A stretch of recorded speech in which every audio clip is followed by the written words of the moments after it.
Asia digital eye hospital সেই চক্ষু শিবির থেকে শুরু করে এই পর্যন্ত আমাদের ১৭তম অনুষ্ঠান করলাম কিছুদিন আগে এই মার্চ মাসে।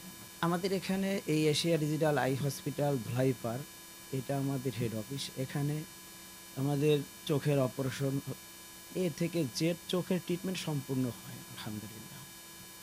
এবং এটার আওতাভুক্ত আমাদের যেটা হলো সারা বাংলাদেশব্যাপী ক্যাম্প হচ্ছে। যেমন আই ক্যাম্পগুলি আমাদের সারা বাংলাদেশে ৫৮টা জেলায় আমাদের এই ক্যাম্প চলে এই হসপিটালের আওতায়। আমাদের আরও ব্রাঞ্চ আছে। আমাদের সেই আমার গ্রামের বাড়ি মাদারীপুর। সেই আলহামদুলিল্লাহ মাদারীপুর আমার ছোট ভাই একটা ওখানে আছে কালকিনিতে। আরেক ছোট ভাই আছে শরীয়তপুরে।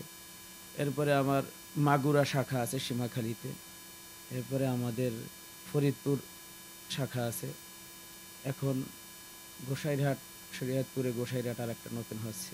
এরকম বিভিন্ন জায়গায় আমাদের শাখা আছে। আর ক্যাম্প হয় সারা বাংলাদেশেই ক্যাম্প হয়। ফ্রি ক্যাম্প যেটা। গরিব অসহায় রোগীর পাশে আমরা দাঁড়াচ্ছি। মাত্র নামমাত্র একটা অ্যামাউন্ট নিয়ে আমরা অপারেশন করাচ্ছি। যার টাকা নাই সে অসহায়, না পারলে ফ্রি। কোনো সমস্যা নাই। সেইটার খাতও আমাদের আছে। পাশাপাশি আমাদের একটা সুযোগ সুবিধা দেয়া আছে। সেই দরজাটা খোলা সর্বসময় রেখে দিয়েছি। সেইটা হলো বিধবা নারী, কওমি মাদ্রাসার ছাত্র ট্রিটমেন্ট নিতে পারতেছে না। মসজিদ, মাদ্রাসা যেটা ইমাম, মুয়াজ্জিন, খাদেম তাদের বাংলাদেশে সেলারিটা অনেক কম। তাদের যেই অনারিয়াম দিচ্ছে এটা আমার পছন্দ না। সেই ক্ষেত্রে পাশাপাশি আমি চিন্তা করছি তাদের ট্রিটমেন্টে কোনো টাকা নিব না। সেক্ষেত্রে আমি তাদের কাছ থেকে হালকা কিছু নেই। যদি দেয় আলহামদুলিল্লাহ, না দিলে নেই। তাদের কোনো রেট নাই, তাদের কোনো চার্ট নাই, তাদের কোনো বিল নেই।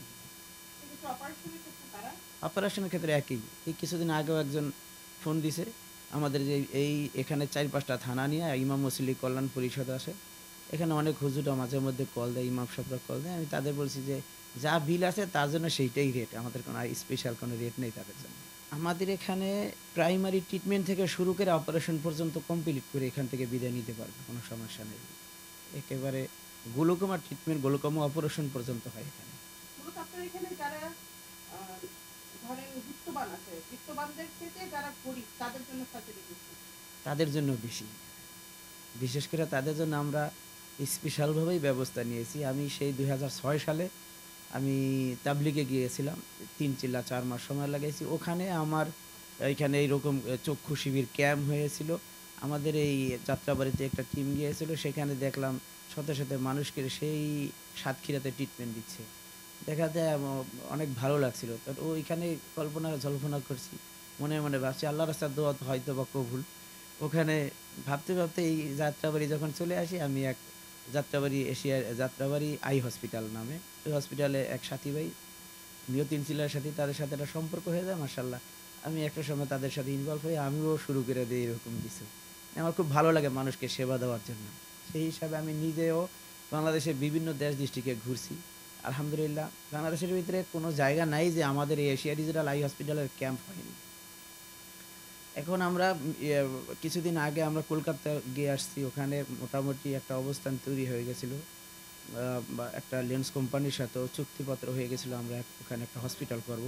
বাট সেখানে আমি এ এই দেশের বিভিন্ন রাজনৈতিক কারণে আমি আবার ওখানে ২০২৪ এর উপরে চেঞ্জ করে আমি কিছুদিন আগেও মালয়েশিয়া ঘুরে আসছি। আলহামদুলিল্লাহ ওখানে মালয়েশিয়াতে যে একটা চীনেরা ওনারা একটা হসপিটাল করছিল, সেটা ওই করোনাকালীন ওনারা বন্ধ করছে আর খোলে নাই। সেটা আমি নিউজ পেয়ে মালয়েশিয়া দেখতে গিয়েছিলাম যে হয়তোবা আমাদের ওখানেও ভালো কিছু হতে পারে ইনশাআল্লাহ।